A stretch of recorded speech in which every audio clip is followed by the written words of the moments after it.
স্বাগতম সি প্রোগ্রামিংয়ে। আজকে আমাদের প্রথম লেকচার সি প্রোগ্রামিংয়ের উপরে।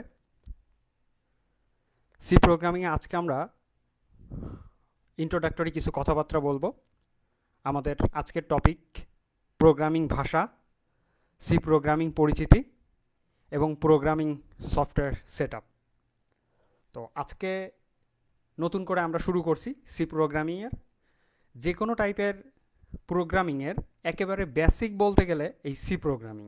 যদি আমরা সি প্রোগ্রামিং ঠিকভাবে শিখি তাহলে আমাদের প্রোগ্রামিংয়ের লজিকটা ডেভেলপ হয়ে যাবে। আর একবার যদি প্রোগ্রামিংয়ের লজিকটা ডেভেলপ হয় তাহলে আমরা পরবর্তীতে যে কোনো টাইপের প্রোগ্রামিং ডেভেলপমেন্ট প্রোগ্রাম করতে পারবো। আমি যদি একজন চিন্তা করি ওয়েব ডেভেলপার হব, তাহলে কিন্তু আমার সি প্রোগ্রামিং ছাড়া কিন্তু আমি কিন্তু ওয়েব ডেভেলপার হতে পারবো না। এখন ওয়েব ডেভেলপমেন্টে কিন্তু আমার সি প্রোগ্রাম লাগে না, সেখানে লাগে আমার এই জাতীয় প্রোগ্রামিং লাগে পিএইচপি। তো এই পিএইচপি যখন লাগছে কিন্তু সেখানে কিন্তু লজিকটা কিন্তু সেমই, অর্থাৎ একই লজিক কিন্তু আমরা ওইখানেও ব্যবহার করতে পারছি। শুধুমাত্র আমাদেরকে বুঝতে হবে যে লজিকটা কিভাবে কাজ করে। অ্যাকচুয়ালি আমরা যে বিষয়টা নিয়ে আজকে আমাদের উপস্থাপনা বা যে কথাবার্তাগুলো আজকে হবে সেটা সব কিছু রিলেটেড, যে কম্পিউটার কিভাবে চিন্তা করে। বেসিক্যালি কম্পিউটার যেভাবে চিন্তা করে আমরা ঠিক ওই চিন্তা ভাবনাটাকে আমরা শিখব। তাহলে আমরা বুঝতে পারবো যে কিভাবে আমাদের প্রোগ্রামিং সেকশনটা কাজ করে, কিভাবে আমাদের প্রোগ্রাম কাজ করে, কিভাবে প্রোগ্রামাররা প্রোগ্রাম করে এবং কম্পিউটার সফটওয়্যারগুলো কিভাবে তৈরি হয়। তো আপনাদের সাথে আছে আমি তরুণ দেবনাথ, ইনস্ট্রাক্টর বন্ধু কম্পিউটার ট্রেনিং সেন্টার, রাজশাহী থেকে। তো যে কোনো কাজ করার আগেই আমার প্রশ্ন হচ্ছে কেন করব, কেন প্রোগ্রামিং শিখব। প্রথম কাজটা হচ্ছে কম্পিউটার কিভাবে কাজ করে সেটা আপনি জানতে পারবেন। এরপরে আপনার কম্পিউটারের লজিকটা ডেভেলপ হবে। এছাড়া আপনি ওপেন সোর্স, বিভিন্ন ধরনের ওপেন সোর্স কাজ করার বিভিন্ন ধরনের ওপেন সোর্স আছে, সাসেস মনে করেন যে আপনার গুগলের বিভিন্ন ওপেন সোর্স আছে, সেই সব জায়গাগুলোতে যে ওপেন প্ল্যাটফর্ম আছে সেই জায়গাতে আপনি কাজ করার জন্য আপনি সুযোগ পাবেন, যা এই সকল কাজগুলো লক্ষ লক্ষ মানুষকে কিন্তু প্রভাবিত করে থাকে। এরপরে অন্যান্য যে কোনো প্রোগ্রামিং ল্যাঙ্গুয়েজ আপনার জন্য শেখা সহজ হয়ে যাবে। অর্থাৎ ধরেন আপনি অ্যান্ড্রয়েড ডেভেলপার হবেন, অর্থাৎ অ্যান্ড্রয়েড অ্যাপস তৈরি করবেন, তার জন্য আপনাকে কিন্তু প্রোগ্রামিং জানতে হবে। তো আজকে থেকে আমাদের টোটাল 20টা মতো লেকচার এই সি প্রোগ্রামিং এর জন্য মোটামুটি ফিক্স করা হয়েছে। তো এই 20টা লেকচার আপনি যদি দেখেন, আই হোপ আপনার প্রোগ্রামিংয়ের লজিকটা ফুললি ডেভেলপ হয়ে যাবে এবং আপনি চিন্তা করতে পারবেন একটা সফটওয়্যার দেখলে যে ও ঠিক আছে, তাহলে এটা এইভাবে কাজ করছে, সফটওয়্যারটা ইন্টারনালি এইভাবে কাজ করছে। এখন আসি আপনাদের যে কোনো সমস্যায় বা দেখাচ্ছে যে যদি কোনো টপিক আপনারা না বুঝতে পারেন অবশ্যই আপনারা আমাকে নক করবেন, আমি আপনাদের সমস্যার সমাধান দেওয়ার চেষ্টা করব। তো এ পর্যায়ে আমরা প্রথমে জেনে নেব যে প্রোগ্রাম বা প্রোগ্রামিং কি। তো প্রোগ্রাম বা প্রোগ্রামিং বলতে আমরা যেটা বুঝি, কম্পিউটারের মাধ্যমে কোনো সমস্যা সমাধানের জন্য প্রয়োজনীয় নির্দেশমালার সমষ্টিকে প্রোগ্রাম বলা হয়। আর এই ধারা বর্ণনা বা প্রোগ্রাম রচনার যে পদ্ধতি বা কৌশল তাকে প্রোগ্রাম পদ্ধতি বা প্রোগ্রামিং বলা হয়। অর্থাৎ সহজ কথায় কোনো সমস্যা অল্প সময়ে এবং সহজে সমাধানের উদ্দেশ্যে সম্পাদনের অনুক্রমে নির্দেশাবলী সাজানোর কৌশলকে বলা হয় প্রোগ্রামিং। এরপরে প্রোগ্রামিং ভাষা তাহলে কি, যে ল্যাঙ্গুয়েজের মাধ্যমে এই আমরা প্রোগ্রামিংগুলো করে থাকি সেটাই হচ্ছে আমাদের প্রোগ্রামিং ল্যাঙ্গুয়েজ বা প্রোগ্রাম ভাষা, প্রোগ্রামিং ভাষা বলি। কম্পিউটারের মাধ্যমে কোনো সমস্যার সমাধান তথা প্রোগ্রাম রচনার জন্য ব্যবহৃত শব্দ, বর্ণ, অঙ্ক, চিহ্ন প্রভৃতির সমন্বয়ে গঠিত কিছু নিয়মকানুন এবং রীতিনীতি আছে, যেটাকে প্রোগ্রামিং ভাষা বলা হয়। ওই নিয়মকানুন বা রীতিনীতি মেনেই কিন্তু ওই প্রোগ্রামিং ভাষা কাজ করে। এক ভাষার প্রোগ্রামিং ল্যাঙ্গুয়েজের ভাষা যদি অন্য ভাষায় কোড করা হয় বা প্রোগ্রামিং করা হয় তাহলে কিন্তু কাজ করবে না। তাকে কিন্তু প্রত্যেকটা প্রোগ্রামিং ভাষার জন্য আলাদা কিছু সিনট্যাক্স আছে, কিছু রুলস আছে, কিছু প্রোটোকল আছে, নিয়মকানুন আছে। তো এই নিয়মকানুন মেনেই কিন্তু আমাকে কাজ করতে হবে এবং ওই ভাষা প্রোগ্রাম করতে হবে। বিভিন্ন ধরনের প্রোগ্রাম রচনার জন্য বিভিন্ন ধরনের প্রোগ্রামিং ভাষা ব্যবহার হয়ে থাকে। পৃথিবীতে কোটি কোটি মানুষ আছে যারা অনেক ধরনের ভাষা ব্যবহার করে, কিন্তু কম্পিউটার এই সকল ভাষা বোঝে না। ধরেন আমরা বাঙালি, আমরা বাংলাতে কথা বলছি, আবার অনেকে চাইনিজ আছে, তারা চাইনিজ ভাষায় কথা বলবে। আবার অনেকে জাপানিজ আছে, জাপানিজ ভাষায় কথা বলবে। কিন্তু কম্পিউটার তার সব ভাষা বুঝবে না, কম্পিউটারের একটা নিজস্ব ভাষা আছে, যেই ভাষাটার নাম হচ্ছে মেশিন ল্যাঙ্গুয়েজ। তো প্রত্যেকটা ভাষাকে, কম্পিউটারকে ওই নির্দিষ্ট ভাষায় রূপান্তর করতে গেলে আবার আমাদের সাথে যোগাযোগের জন্য একটা দোভাষী কিন্তু আমাদের প্রয়োজন হয়ে থাকবে। অর্থাৎ আমার কথাটাকে বুঝে কম্পিউটারকে বোঝাতে হবে। যখনই আমরা এই কাজটা করতে পারবো, তখনই কিন্তু আমরা প্রোগ্রাম করতে পারবো। অর্থাৎ প্রোগ্রামিং ভাষা যে কাজটা করছে, আমি আমার ভাষাতে প্রোগ্রাম করছি এবং কম্পিউটার প্রোগ্রামিং ভাষার কম্পিউটারে সেই জায়গাটাই রূপান্তর হয়ে যাচ্ছে। প্রোগ্রামিং ভাষা সেটাই করছে যেটা কম্পিউটার বুঝতে পারবে। অর্থাৎ আমার কথাটাকে বুঝে কম্পিউটার কম্পিউটারের ভাষায় বুঝিয়ে দিচ্ছে। এই প্রোগ্রামিং ভাষা একটা আলাদা একটা সফটওয়্যার, যেইটা ব্যবহার করে আমরা এই প্রোগ্রামিং ভাষাগুলো করে থাকি। এই ধরনের অনেকগুলা ল্যাঙ্গুয়েজ আছে। তো সেটাই বলছে এখানে। তাই কম্পিউটারের নিজস্ব বোধগম্য ভাষায় নির্দেশ প্রদানের জন্য নির্দিষ্ট নিয়ম অনুযায়ী শব্দ, বর্ণ, সংকেত এবং এগুলো বিন্যাসের নির্দিষ্ট নিয়ম মিলিয়ে একসঙ্গে বলা হয় প্রোগ্রাম ভাষা। তো এখন আসি এই ধরনের কয়েকটা প্রোগ্রাম ভাষা নিয়ে কথা বলি, যে এই ধরনের ভাষা কি কি আছে। তো ফার্স্টে দেখেন আছে অ্যালগল। এটা একটা অ্যারিথমেটিক্যাল যে ক্যালকুলেশন ছিল, সেটা মূলত অ্যারিথমেটিক্যাল ক্যালকুলেশন, মূলত ইউরোপের দিকেই এটার বেশি জনপ্রিয়তা পায়। ইউরোপের বাইরে এর কোনো তেমন কোনো জনপ্রিয়তা ছিল না। এরপরে আসে, পরবর্তীতে আসে ফরটান।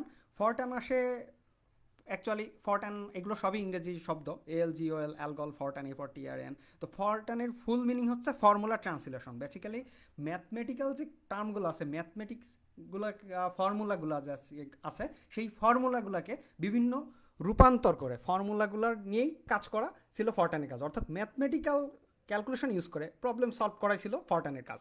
তো সেই জন্য এটা কিন্তু একটা পার্টিকুলার একটা গ্রুপকে কিন্তু ইন্ডিকেট করছে। এরপর আসছে আমাদের কোবল, যেটা আসলে common business oriented language, COBOL. তো এটা ছিল মূলত যারা ব্যবসায়ী বা তাদের যে হিসাব আছে, এই তাদের হিসাব রিলেটেড, সেটা হচ্ছে আমাদের কোবল। এরপর আসে আমাদের প্যাসকেল। তো প্যাসকেলে যেটা করা হয়, এটা মূলত আমাদের বেশ জনপ্রিয়তা পায়, কারণ এটা আসলে সবার জন্য, অল পারপাস, প্রত্যেকের জন্যই এটা, এই কোবলটা। তো এরপর আসছে আমাদের, তারপরে প্যাসকেলের পরে আসছে সি, যেটা আমাদের মূলত একেবারে শুরুতেই আমাদের সি। আমরা আজকে থেকে সি দেখব। তো এরপরে সির পরে পরবর্তী আমাদের ল্যাঙ্গুয়েজ আছে, আরও সির পরে আসছে। তো ক্রমাগত কিন্তু আমরা দেখেন যে যত উপরের দিকে ল্যাঙ্গুয়েজে যাচ্ছি, তত এই ল্যাঙ্গুয়েজগুলো কিন্তু একের পর এক কিন্তু মনে করেন ডেভেলপড হচ্ছে এবং ইউজারের ফ্রেন্ডলি হচ্ছে, ইউজার ফ্রেন্ডলি। অ্যালগোলের আগেও কিন্তু একটা ভাষা আছে, সেটা হচ্ছে মেশিন ল্যাঙ্গুয়েজ। শুধু মেশিন ল্যাঙ্গুয়েজ বলতে শুধুমাত্র 0-1 দ্বারা গঠিত। আমি একটা ইতোমধ্যে আপনাদেরকে একটা বাইনারির একটা কনসেপ্ট ইতোপূর্বেই আমি দিয়েছি, আগে একটা কোর্স নিয়েছি, সেই কোর্সে আপনাদের দিয়েছি কম্পিউটার হার্ডওয়্যার এবং নেটওয়ার্কিং, সেখানে আমি এর কিছু কনসেপ্টের কথা বলেছি। তো এই কম্পিউটার যে 0-1 বুঝতে পারে, এই শুধুমাত্র 0-1 দিয়েই কিন্তু এই কম্পিউটার কিন্তু বুঝতে পারে।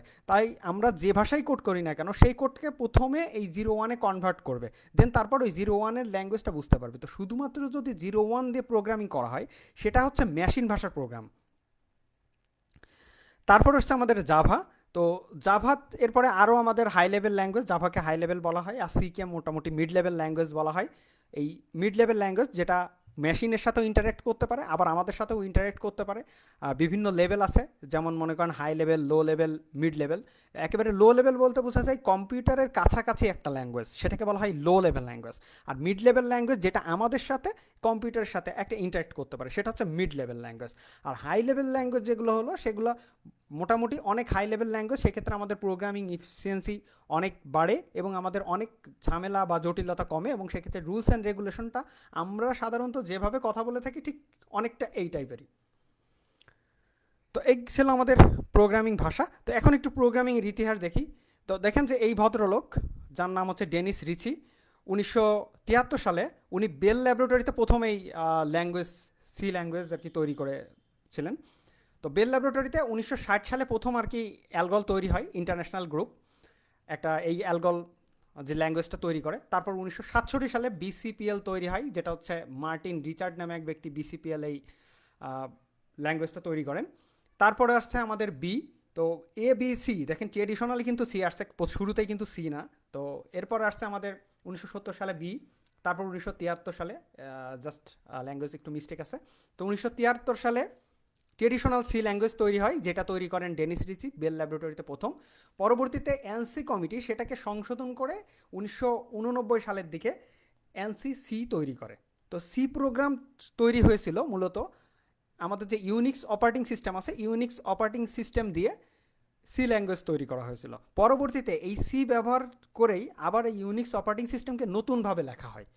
তো এর ফলেই এইভাবে এক পর্যায়ে এর পরবর্তীতে প্রথমে শুরুতেই ইউনিক্সের জন্য সি ল্যাঙ্গুয়েজ ব্যবহার করা হয়ে থাকলেও পরবর্তীতে সির জনপ্রিয়তা এত বেড়ে যায় যে এটা মাল্টিপারপাস একটা ল্যাঙ্গুয়েজে একটা পরিণত হয়।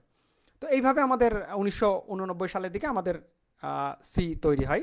তো এরপর আসছে আমরা এখন দেখি যে আমরা বেশ কথাবার্তা বললাম যে অনুবাদক প্রোগ্রাম, অর্থাৎ কম্পিউটারের আমার ভাষাকে বুঝে অন্য ভাষায় বোঝানো। অনুবাদক প্রোগ্রামটা আমি একটু শর্টে আপনাদেরকে বোঝাতে চাই। সেটা হচ্ছে, চিন্তা করেন যে আপনি একজন চাইনিজ একজন ম্যানের সাথে কথা বলছেন, একজন চাইনিজ ব্যক্তির সাথে কথা বলছেন। তাহলে নিশ্চয়ই আপনার কথা সে বুঝতে পারবে না এবং তার কথা আপনি বুঝতে পারবেন না যদি শুধুমাত্র আপনারা আপনাদের ভাষাতেই দক্ষ হয়ে থাকেন। আপনি যদি চাইনিজ না জানেন বা চাইনিজ ব্যক্তি যদি বাংলা না জানে, তাহলে সেই ক্ষেত্রে আপনাদের দুইজনের মাঝে একজন দোভাষীর প্রয়োজন হবে। তো এই যে দোভাষী ব্যক্তি, এই দোভাষী ব্যক্তি এখানে হলো অনুবাদক প্রোগ্রাম, যার কাজ আপনার ভাষাকে কম্পিউটারের ভাষায় রূপান্তর করা এবং কম্পিউটারের ভাষাকে আপনার ভাষাতে রূপান্তর করা। অর্থাৎ সে অনুবাদক প্রোগ্রাম দুইজনের ভাষাই বোঝে, কম্পিউটারের ভাষাও বোঝে আর আপনার ভাষাও বোঝে। তো এইভাবে কিন্তু আমাদের অনুবাদক প্রোগ্রামটা কাজ করে। তো অনুবাদক প্রোগ্রাম আমাদের তিন টাইপের অনুবাদক প্রোগ্রাম আছে। একটা হচ্ছে অ্যাসেম্বলার, আরেকটা হচ্ছে কম্পাইলার, আরেকটা হচ্ছে ইন্টারপ্রেটার। তো অ্যাট ফার্স্ট আমাদের আসে মেশিন ল্যাঙ্গুয়েজ প্রথমে, যেটা আমি আগে স্লাইড আর কি মেনশন করি নাই, এই স্লাইড বা এই স্লাইডগুলোতে মেনশন করি নাই। ফার্স্টে আসে মেশিন ল্যাঙ্গুয়েজ, তারপরে আসে আমাদের অ্যাসেম্বলি ল্যাঙ্গুয়েজ। তো ফার্স্টে যখন মেশিন ল্যাঙ্গুয়েজটা আসে, মেশিন ল্যাঙ্গুয়েজ আসার পরে এটাতে প্রোগ্রাম করা অনেক জটিল হয়ে যায়, কারণ শুধুমাত্র 0-1 ব্যবহার করে আপনি চিন্তা করেন হিউজ সেট অফ জিরো আছে, মনে করেন যে 1000টা 0-1, তার ভিতরে যদি 0 আর 1 যদি একটা ভুল হয়ে যায় তাহলে মনে করেন যে আপনার গোটা প্রোগ্রামটাই ভুল। আর এরকম হাজার না, আসলে লাখ লাখ, মনে করেন যে 1010 একটা কম্বিনেশন আসবে। সো এটা কিন্তু খুবই টাফ আমাদের হিউম্যানদের জন্য বা আমাদের মানুষের জন্য এই কাজগুলো কমপ্লিট করে থাকা। তো এই যে এরপরে পরবর্তীতে কিছু নোম্যানিক বা সাংকেতিক কোড ব্যবহার করে আমাদের প্রোগ্রামিং একটা কনসেপ্ট আসলো, সেটা হচ্ছে আমাদের অ্যাসেম্বলার। অ্যাসেম্বলার দিয়ে আমাদের মূলত যে কাজ করা হলো, অ্যাসেম্বলার শুধু এই অনুবাদ করে থাকে। অ্যাসেম্বলি ল্যাঙ্গুয়েজের প্রোগ্রামকে মেশিন ল্যাঙ্গুয়েজে কনভার্ট করার জন্য আলাদা একটা কম্পাইলার বা অনুবাদক প্রোগ্রাম ব্যবহার করে, তো যাকে বলা হয় অ্যাসেম্বলার। এরপরে একই টাইপের আর একটা অনুবাদক আছে, অর্থাৎ যেটাকে বলছি আমরা কম্পাইলার। কম্পাইলার আমরা যে প্রোগ্রাম করে থাকি, আমাদের প্রোগ্রামগুলোকে অ্যাট এ গ্ল্যান্স একবারে পড়ে নেয় এবং একবার পড়ে সেগুলোকে কম্পিউটারের ভাষায় রূপান্তর করে। তো এটাই হচ্ছে আমাদের কম্পাইলার।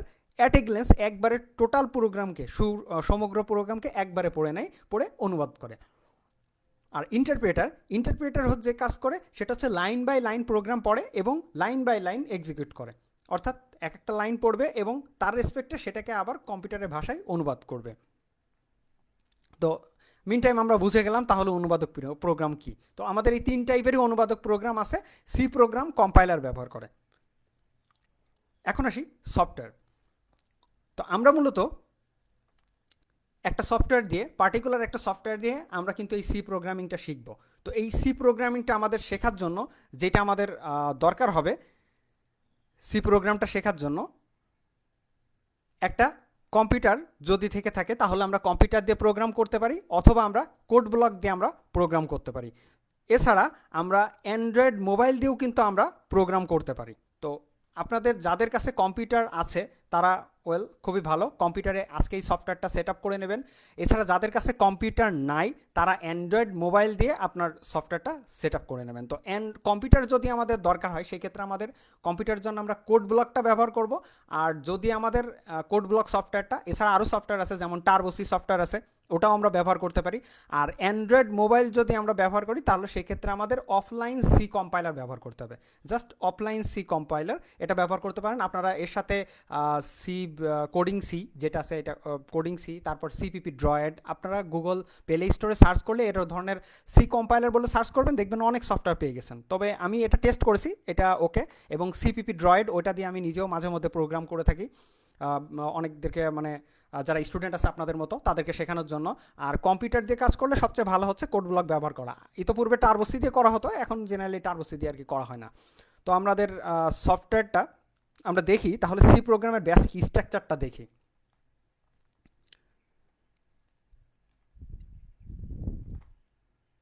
তো সি প্রোগ্রামের বেসিক স্ট্রাকচারটা আমি একটা সি এর আপনারা আজকে সফটওয়্যারটা দেখবেন সেট আপ দেওয়া।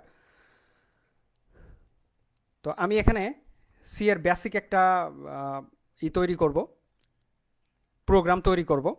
ফার্স্ট আমি একটা প্রোগ্রাম লিখছি যে আমাদের কিভাবে প্রোগ্রামগুলো আসবে।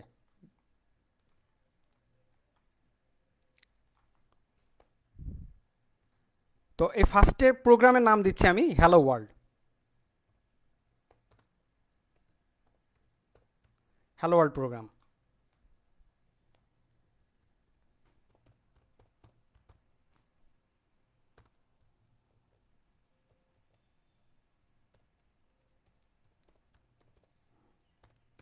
দেখেন আমি ফার্স্টে লিখলাম ইনক্লুড স্টুডিও ডট এইচ, এটা হচ্ছে প্রথম লাইন। দেন আমাকে আরেকটা লাইন লিখতে হবে,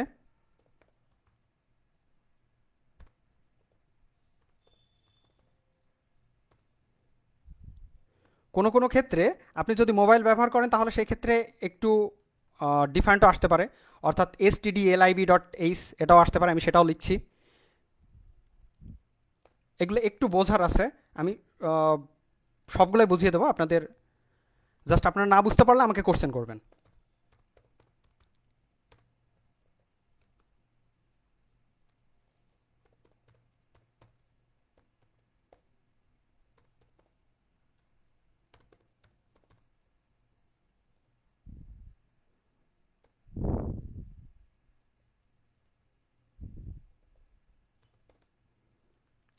এটা হচ্ছে একেবারে বেসিক স্ট্রাকচার। এই যে বেসিক স্ট্রাকচারটা দেখছেন, বেসিক স্ট্রাকচারে আমি এখানে আর একটু কাজ আছে।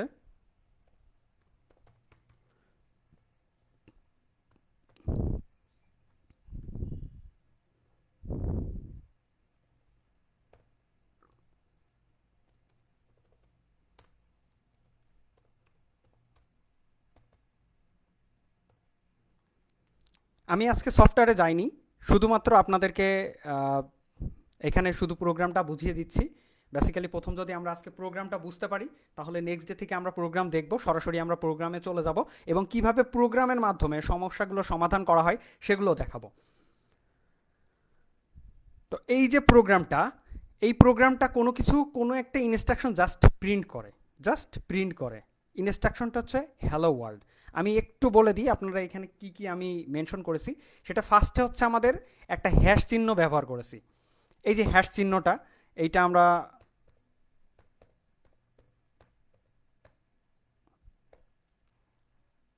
হ্যাঁ আমি সব বলছি।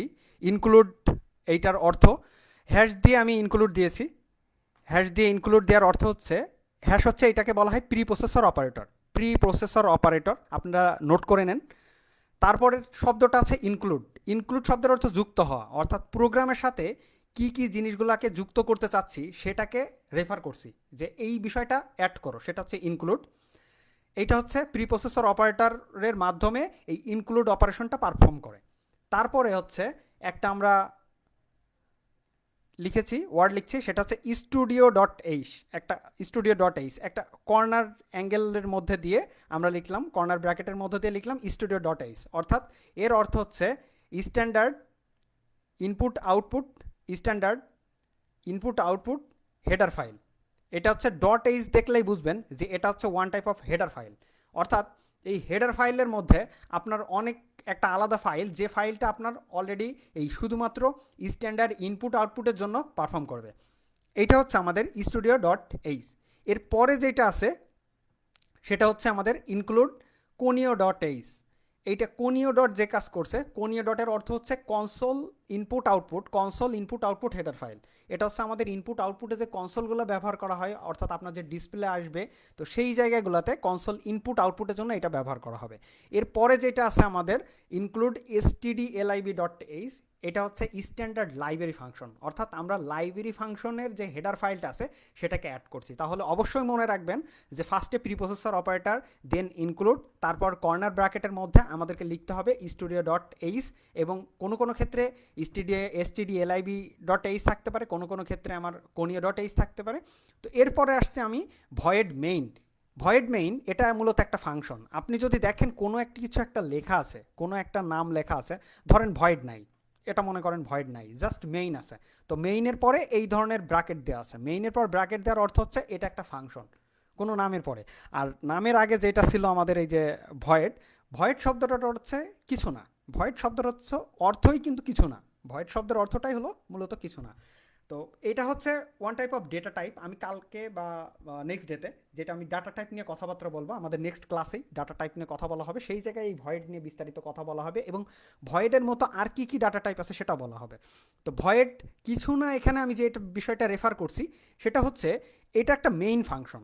তো মনে করেন একটা প্রতিষ্ঠানে মেইন ফাংশন কয়টা থাকে? অবশ্যই একটাই থাকবে একটা প্রতিষ্ঠানে। তো চিন্তা করেন আপনার স্কুল বা আপনি যে প্রতিষ্ঠান আছেন, আপনার কলেজ আছে, কলেজে একজন প্রিন্সিপাল থাকে, স্কুলে একজন হেড টিচার থাকেন। তো এই টিচার কিন্তু সমস্ত টিচারদেরকে কিন্তু গাইড করেন, বা সমস্ত কলেজে যে প্রিন্সিপাল আছেন তিনি কিন্তু সমস্ত টিচারদেরকে গাইড করেন, তারপরে কিন্তু এই টিচাররা সমস্ত স্টুডেন্টদেরকে গাইড করেন। তো এই যে একটা প্রত্যেকে কিন্তু জবাবদিহিতা করে, অর্থাৎ আপনি যদি ছাত্র হন, আপনি যদি কোনো কিছু একটা করেন, তাহলে সেটা জবাবদিহিতা যেমন আপনার টিচারকে করতে হচ্ছে, আপনাদের টিচার যারা আছে তারা যে কোনো কাজ করার ক্ষেত্রে সবসময় যে প্রিন্সিপাল স্যারের কথা শুনছে বা দেখা যাচ্ছে হেড টিচার আছে তার কথা শুনছে। আবার আমরা গোটা দেশও পরিচালনা হচ্ছে কিন্তু মনে করেন যে এইভাবে একজন ব্যক্তি দিয়ে কিন্তু মনে করেন যে এক একটা দেশ পরিচালনা হচ্ছে, রাষ্ট্রপতি বা দেখা যাচ্ছে প্রধানমন্ত্রী, মাননীয় প্রধানমন্ত্রী, সবার মাধ্যমে কিন্তু এইভাবে কিন্তু পরিচালনা হয়। তো এই যে সি প্রোগ্রামটা, সেখানেও কিন্তু দেখেন যে একটা মেইন ফাংশন থেকে কিন্তু সব কিছু এক্সিকিউট হয়। তো এই যে মেইন ফাংশনটা, এই মেইন ফাংশন থেকে আমাদের মেইন প্রোগ্রাম শুরু হয়। অর্থাৎ যখন আপনি প্রোগ্রাম শুরু করবেন তখন কিন্তু আপনার এই যে ব্র্যাকেটের মধ্যে, অর্থাৎ মেইনের মধ্যে যে ব্র্যাকেটটা আছে সেখান থেকেই কিন্তু আমাদের এই যে মেইন কাজটা কিন্তু শুরু হবে। তো এই যে মেইন কাজটা যে আমাদের এখান থেকে শুরু হচ্ছে, আমরা মেইনের মধ্যে কি লিখেছি যে প্রিন্ট এফ, প্রিন্ট এফ তারপর হ্যালো ওয়ার্ল্ড। তো এখানে দেখেন যে মেইনের আগে ভয়েডটা লিখছি, অর্থাৎ আমি যদি কোনো কিছু জবাবদিহিতা করতাম তাহলে আমার জবাবদিহিতার ধরনটা কি হতো সেটার উপর ডিপেন্ড করে মেইনের আগে আমরা কি দেবো। ধরেন ইন্টিজার দিতে পারি, ফ্লোট দিতে পারি, ক্যারেক্টার দিতে পারি, আরও বিভিন্ন কোনো কিছু দিতে পারি। তো এইগুলোর জায়গায় আমি কি যে ভয়েডটা ইউজ করছি, অর্থাৎ মেইন ফাংশন কাউকে জবাবদিহিতা করবে না, that's why say void include করছে, সে এখানে ভয়েড লিখছে। তারপরে যেটা আসছে আমরা প্রিন্ট এফ, প্রিন্ট এফ লিখে, অর্থাৎ মেইনের মধ্যে যেটুকু লিখবো এই যে শুধুমাত্র ব্র্যাকেটের মধ্যে, অর্থাৎ ডাবল কোটেশন এখানে একটা দিয়েছি, এখানে একটা ডাবল কোটেশন দিয়েছি, এই দুইটা ডাবল কোটেশনের মাঝে যে অংশটুকু আছে সেই অংশটুকুই কিন্তু আমার ফাইনাল আউটপুট হবে। সেই আউটপুটটা হচ্ছে আমাদের হ্যালো ওয়ার্ল্ড। অর্থাৎ আজকে আমি ওয়ার্ল্ডকে স্বাগতম জানাচ্ছি, আপনাদের সহ স্বাগতম জানাচ্ছি, সবাইকে সি প্রোগ্রামিংয়ে স্বাগতম। তো এরপর আসছি প্রিন্ট এফ। প্রিন্ট এফটা হচ্ছে প্রিন্ট ফাংশন। জাস্ট প্রত্যেকটা কাজ করার জন্য আমাদের এখানে ফাংশনের দরকার হবে। আমরা পরবর্তীতে বিভিন্ন ধরনের ফাংশন তৈরি করা দেখব, কিভাবে ক্যালকুলেটর তৈরি করতে হয় সেটা দেখব, এবং বিভিন্ন টাইপের কাজগুলো আমরা এখানে করব। তো এই ছিল। এরপরে এটা একটা স্টেটমেন্ট, এই স্টেটমেন্ট প্রত্যেকটা স্টেটমেন্ট কিন্তু আমরা ক্লোজ করার দরকার পড়বে, এই জন্য লাস্টে অবশ্যই একটা সেমিকোলন দিতে হবে। তাহলে দেখেন অনেক কিন্তু নিয়মকানুন মেনটেন করতে হচ্ছে, আপনাদেরকে ওরিড হওয়ার কিচ্ছু নাই যে মনে হচ্ছে প্রোগ্রাম মনে হয় খুব কঠিন, আসলে কিছুই না। প্রোগ্রাম আপনি যদি 6 মাস ঠিক মতো একটু প্র্যাকটিস করেন তাহলে আপনি একটা লেভেলে পৌঁছে যাবেন, এবং মোটামুটি 2 বছর পরে আপনি একজন প্রফেশনাল প্রোগ্রামার হয়ে উঠতে পারবেন। তার জন্য অবশ্যই একটু আপনাকে পরিশ্রম করতে হবে, কারণ একবার প্রোগ্রামটা যখন আপনি শিখে ফেলবেন, আপনি যখন কম্পিউটারের লজিকের সাথে পরিচিত হয়ে যাবেন যে কিভাবে কম্পিউটার কাজ করে, আপনাকে শুধু জাস্ট জানতে হবে যে কম্পিউটার কিভাবে কাজ করে। তো কম্পিউটারের কাজকে যদি আপনি ধরতে পারেন যে কম্পিউটার এইভাবে চিন্তা করে, সো এইভাবে কাজ করে, তাহলে সেই রিলেটেড আপনি কিন্তু সিনট্যাক্সটা বুঝতে পারবেন। এবার একবার লজিকটা ডেভেলপ হয়ে গেলে আপনি অ্যান্ড্রয়েড শিখবেন, খুব ইজি হয়ে যাবে আপনার কাছে। জাস্ট সিটা আপনি ঠিক মতো শেখেন, দেখেন অ্যান্ড্রয়েডটা খুব ইজিলি শিখতে পাচ্ছেন। আপনি আইফোন যেটা আছে, আইফোনের জন্য অ্যাপস তৈরি করতে পারবেন, আপনি ওয়েব ডেভেলপ করতে পারবেন। তো অনেক কাজগুলো কিন্তু আপনার জন্য ইজি হয়ে যাবে। অনেক ক্ষেত্রে আমরা যখন নেক্সট ডে দেখব যে সি প্রোগ্রামিংয়ের এই যে এখানে ভয়েড না থেকে এখানে কিন্তু আমাদের আইএনটিও থাকতে পারে, ইন্টিজার মেইন। তাহলে সেই ক্ষেত্রে আপনার নিচে অবশ্যই এরকম লিখতে হবে রিটার্ন জিরো, অর্থাৎ একই কথা। ইন্ট আইএনটি দিলাম, আইএনটি মেইন। তো এটা হচ্ছে ছোটো হাতের হবে। এখানে অবশ্য ছোটো হাতের এবং বড় হাতের বিষয়গুলোকে আপনাকে খেয়াল করতে হবে। যে আইএনটি মেইন যদি আমি দিই ইন্টিজার মেইন, ইন্টিজার মেইন দেওয়ার অর্থ হচ্ছে যে মেইন ফাংশন রিটার্ন করবে ইন্টিজার টাইপের একটা ভ্যালু। অর্থাৎ ইন্টিজার টাইপের ভ্যালু কাকে রিটার্ন করবে? মেইন অপারেটিং সিস্টেমকে। অপারেটিং সিস্টেমে মেইন ফাংশন কিন্তু রিটার্ন করে অবশ্যই, কিন্তু সেটা অপারেটিং সিস্টেমকে। তো যেহেতু ইন্টারনালি কিছু জাস্ট মিন করে না, ইন্টারনালি কিছু আপনার রিটার্ন করে না, সেই জন্য আমরা বলছি ইন্টিজার আইএনটি মেইন। অর্থাৎ দেখেন এই ক্ষেত্রে যে আমাদের রিটার্ন জিরো আছে, এই জিরো রিটার্ন করছে। তো জিরো রিটার্ন করার অর্থ কি? আপনার কাছে কোনো টাকা নেই আর আপনার কাছে 0 টাকা নেই, বিষয়টা তো একই দাঁড়ালো। তো এই হচ্ছে আমাদের মেইনের বিষয়টা ছিল। তো এরকম যদি আমাদের নেক্সটে থাকে তাহলে আমরা ইন্টিজার মেইন দিয়ে বুঝতে পারবো। আর কখনোই মেইনের পরে বা কোনো ফাংশন এইভাবে লেখার পরে সেমিকোলন দিয়ে দিবেন না, কারণ সেমিকোলন যদি দেন মনে করতে পারেন এটা একটা স্টেটমেন্ট, এটা আর একটা স্টেটমেন্ট, এটার পরে সেমিকোলন দিয়েছি, এটার পরে সেমিকোলন দিয়েছি, তাহলে তো এটার পরে সেমিকোলন হবে না। এটার পরে সেমিকোলন দিলে দেওয়ার অর্থ হচ্ছে আপনার কিন্তু প্রোগ্রাম কিন্তু ওখানেই শেষ হয়ে যাবে। তো এই প্রোগ্রামটা যদি আপনি প্রিন্ট করেন, জাস্ট আউটপুট আকারে আসবে, জাস্ট আউটপুট আকারে এমন আসবে, হ্যালো ওয়ার্ল্ড, হ্যালো ওয়ার্ল্ড। তো আপনাদের একটু চিন্তা হতে পারে, আচ্ছা প্রিন্ট ফাংশন, প্রিন্ট যেটা বলছিলাম আমরা প্রিন্টের কথা আবার বলছি, সেটা হচ্ছে প্রিন্ট এফ। প্রিন্ট এফ এটা হচ্ছে প্রিন্ট ফাংশন, অর্থাৎ প্রিন্ট করছে। দেখেন প্রিন্ট এফের ভেতরে আপনি এই যে ডাবল কোটেশন দিয়েছেন, ডাবল কোটেশন দিয়ে লিখছেন হ্যালো ওয়ার্ল্ড, অর্থাৎ এই হ্যালো ওয়ার্ল্ডে যেটা লিখছেন শুধু সেই হ্যালো ওয়ার্ল্ডটুকু আসবে। এছাড়া আপনার প্রিন্ট এফের মতো আরও ফাংশন আছে, স্ক্যান এফ আছে। তো এই এরপরে আসছে আমাদের স্ক্যান অ্যাপ আছে। সেই ক্ষেত্রে স্ক্যান অ্যাপ দেওয়ার অর্থ হচ্ছে আপনার স্ক্যান ফাংশন, এগুলো বিল্ট ইন ফাংশন, এগুলো অলরেডি ইউজার ডিফাইন ফাংশন না, এগুলো হচ্ছে লাইব্রেরি ফাংশন, লাইব্রেরিতে বিল্ট ইন আছে, বিল্ট ইন ফাংশনগুলো আমরা ব্যবহার করব এবং কিছু লাইব্রেরি ফাংশনও আমরা এখানে তৈরি করব। আমি আশা করছি আজকে আপনারা দেখতে পারলেন যে কিভাবে আমাদের হ্যালো ওয়ার্ল্ড প্রোগ্রামটা আমাদের এক্সিকিউশন করলাম।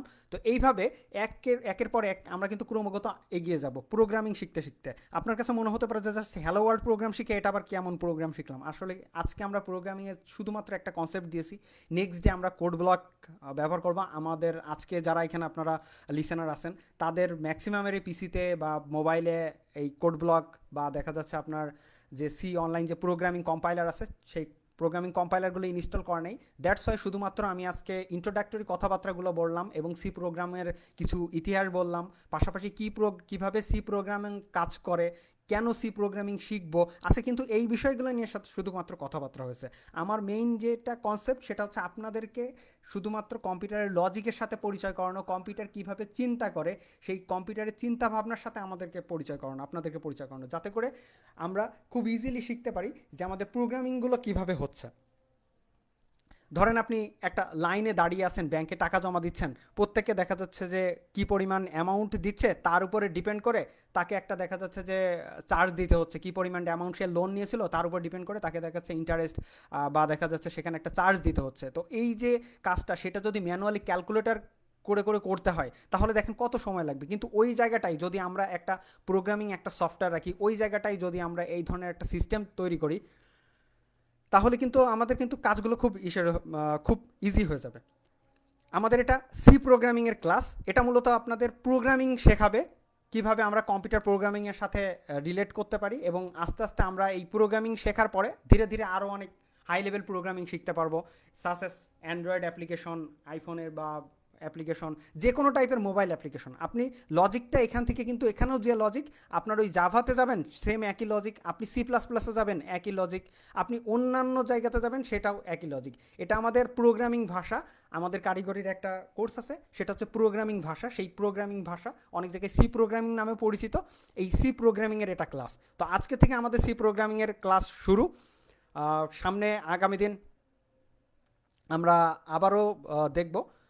আর আজকে আউটপুট ওয়ার্ড পুরোটা ক্যাপিটাল লেটারে হবে না, আউটপুট ওয়ার্ড আপনি যা দিবেন এর ভিতরে যেটা যেটা ক্যাপিটাল ওয়ার্ড দিবেন সেটা সেটা ক্যাপিটাল দেখাবে, আর যেটা যেটা আপনি স্মল লেটার দিবেন সেটা সেটা স্মল লেটার দেখাবে।